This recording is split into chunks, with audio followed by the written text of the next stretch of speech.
Number 8 asks, which of the following elements has its outermost electrons in the 4s subshell? When we're looking at the periodic table, we have to understand that this is the s block, this is the p block, and this is the D block.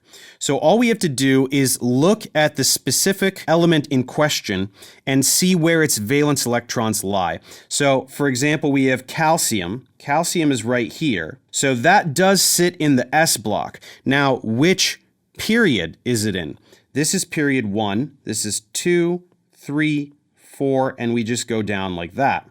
Calcium is in period 4, and it does sit in the S block, which means that its outermost electrons are 4s electrons. The electron configuration of calcium ends in 4s2. We have an argon shell, and then the last 2 electrons will be sitting in the 4s orbital. So that is actually the answer. It is calcium right there. Let's go through the other options so that we know what's happening with those.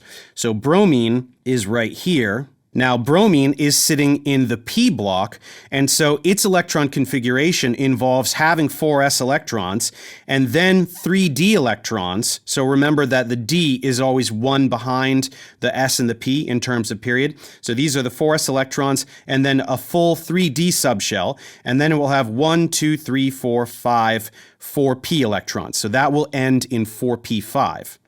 Magnesium is right here.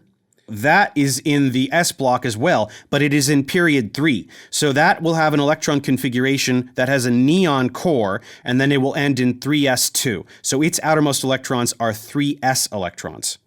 Then lastly, we have scandium, which is right here. That has dipped into the D block, and so now we're looking at the outermost electrons being 3d orbitals.